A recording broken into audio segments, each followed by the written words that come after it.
Hey everybody, welcome to another episode of Milestones for Miles Flown, a place for stories, advice, bragging, and gripes. I am your host, Jeremy Fennell, and today's episode is an advice episode. We will be covering how to get started and becoming a frequent flyer. First thing I want to make very clear is that it doesn't happen overnight, guys, so just please be patient. There are a lot of motivations and options to weigh when determining your path. As I travel and I talk to people and explain my life and my job, so many people ask me, I want to travel, but I don't really know where to begin. I keep hearing people talk about miles and points, and it's all so overwhelming. They say, look at you, you have nearly 2 million miles. How does that even happen? Well, as a frequent flyer, I'm here to help you take your first few steps. So in order to understand and formulate a game plan, we must first start by figuring out your goals. Are they domestic travels for leisure? Domestic travels to see friends and family? Are you going to be bringing friends or family? Or just traveling alone?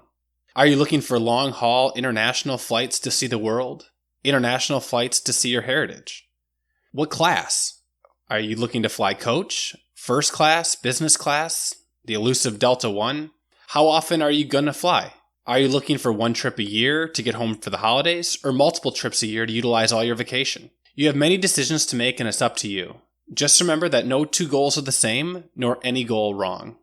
Once you've established your personal goals, we can then formulate a game plan, and it's time to align them with an airline. The first question you should ask yourself would be, where do you live and what are the easiest airports for you to fly in and out of? The closest airport may not be the best option. If you have multiple airports near you in opposing directions, or if you live within driving distance of a large city, those may be even better. Look at your local airports and see if you live near a hub. Every airline has a few hubs that the small airports travel to and from, and these hubs fly you just about anywhere. For example, Delta has Atlanta, Minneapolis, Detroit, New York, Salt Lake City, Los Angeles, and Seattle. United has Chicago, San Francisco, Newark, Washington, D.C., Houston, and Denver. American Airlines has Dallas, Chicago, Charlotte, Philadelphia, Miami, New York, and Washington, D.C. These are a few examples of how to establish your airline. Once you've established your airline, it's time to join the masses. Whether it's Delta's SkyTeam, American AA Advantage, or United's Mileage Plus, Alaskan's Mileage Plan, or Southwest Rapid Rewards, just to name a few. At this point, I would like to say congratulations. You have now joined your airline and became a member. Now, rule number 1, when you talk to any frequent flyer, is the rule of anti-diversity. Any high-ranking frequent flyer will tell you to remain and stay loyal.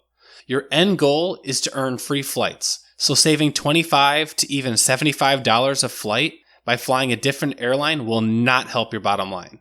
100,000 miles will get you a round-trip flight to most places, and that's the goal. The same 100,000 miles across 10 different programs will get you 10,000 miles apiece, which will not get you very far. Maybe not even a flight at all. If you're wondering how to get a boost of points or easy ways to accumulate, nearly every airline these days has a credit card. Most airlines offer some pretty significant startup boosters, especially if you're willing to be patient. I have seen offers of 75,000 miles just for signing up. Hotels also offer credit cards.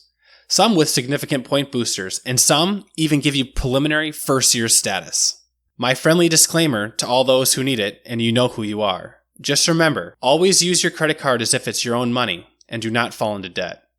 If you are not good with credit, maybe pass that responsibility to your significant other. If you're acting responsibly, this could potentially boost your credit score while earning you points and miles.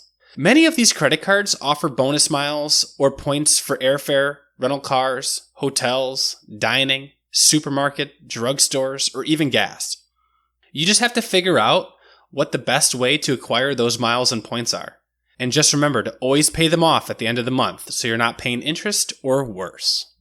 Now that you've established your air carrier, let's look into lodging. Similarly with airfare, your destination and goals will determine your loyalty. Will you be staying with friends or family?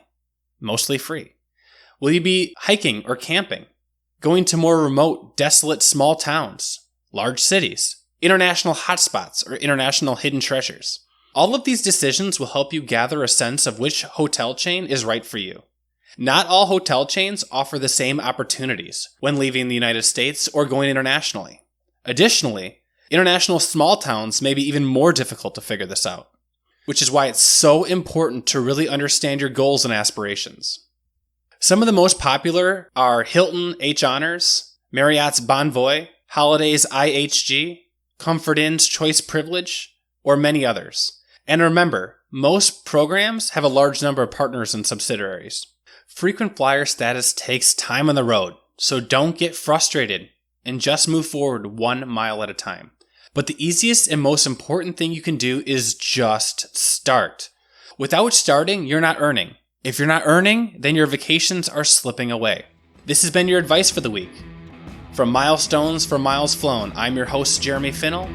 For more stories, advice, bragging, and gripes, please stay tuned, like, follow, and subscribe.